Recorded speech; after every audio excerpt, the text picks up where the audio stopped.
Hello, you're welcome to TAU NSC 412 class, Community and Public Health Nursing 4. Let's go right away to class. Today we are going to be defining concepts that will be used in the lecture. They'll be used in this learning class. Firstly, we have the health need assessment. Health need assessment is a systematic method of reviewing the health needs and issues facing a given population, leading to agreed priorities, resource allocation that will improve health and reduce inequalities. Secondly, we have planning. It's the central objective of need assessment. It helps to decide what services are required for how many people, the effectiveness, the benefits, and then what it will cost. Then the third one, needs. Need is a critical concept in the pursuit of efficient healthcare delivery in the community. So, community health needs assessment is a process that describes the state of health of local people. It enables the identification of major risk factors and causes of ill health. Then, summary is a way of using information to plan healthcare and public health programs in the future.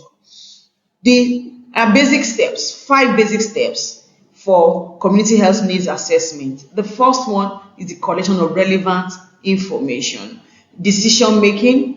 Thirdly, planning health, public health and healthcare programs, implementation, and lastly, evaluation. Just as the standard nursing processes, the community health nursing process comprises of the following stages. Firstly, community assessment. Secondly, the community analysis and diagnosis, outcome identification, planning, then implementation, and lastly, evaluation. This is a chart with an acronym OSPSSCSDIE explaining the process of organizing and administration of community health nursing programs for the benefit of all. If these steps are religiously followed, definitely we have a positive result. Having coming up with a good plan, strategy to intervene in health situations. Then, when planning and organizing community health services, it is important to take note of this listed core concepts. Firstly, promotion and understanding of health as the complete state of physical, social, emotional well-being, and not just merely the absence of disease. Secondly, contribution to identifying and meeting the main health needs of the community. Thirdly, comprehensive service delivery and program content that includes treatment, identification, intervention, and health promotion. The participation and consultation of people and communities about health issues, multidisciplinary approaches, then promoting health through working in collaborations with other sectors. For example, the sociologist, health, community and public health nurses can work with sociologists to understand social beliefs, cultural beliefs, illness behavior of individuals they are giving services to in the community. The nurses, public and community health nurses, often tailor their interventions to meet the needs of specific groups of people. And this helps them to formulate healthcare plan based on nursing processes of assessing, diagnosing, planning, implementing, and evaluation. In the community, one of the people that community and public health nurses work with are the elderly. And what do they do? What's their role with the elderly in the community? They provide health, rehabilitative, and palliative therapies. They educate patients, they can educate their caregivers on how best to manage their conditions at home or in the community, outside the hospital facilities. Then they also work with handicapped in the community. They can help recognize and take appropriate actions on environmental hazards applicable to each disabled person, such as fire, wells, pools of water, and so on and so forth. They teach and work with families of disabled people on care and rehabilitation of disabled persons to be independent and self-reliant. They keep registers of their names, age, addresses of and activities of disabled people. They also work in organizations. They collaborate with other sectors, people that want to come and offer help for disabled people in the community.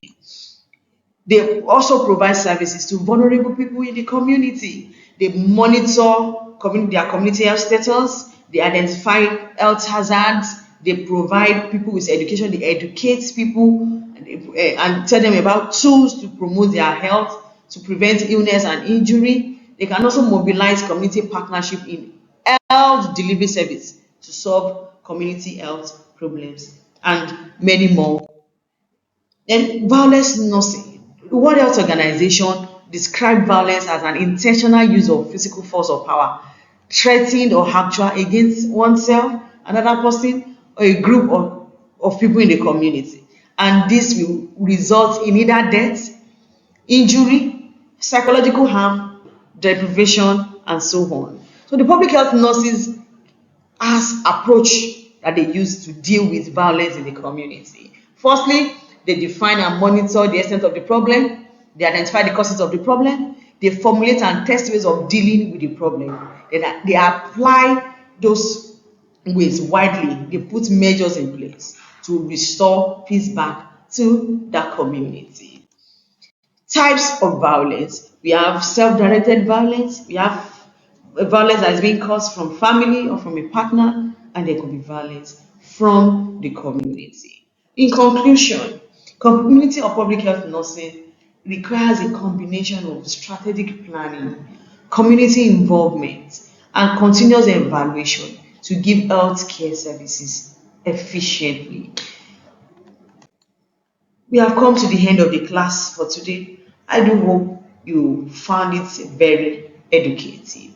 Please feel free to ask your questions. You can send them to my mailbox. You can send them, drop them in the chat box. You can put them on your portal. And you can be rest assured that your questions and concerns will be addressed duly. Thank you very much for being in class today. See you in the next class. Bye and have a great day. Thank you.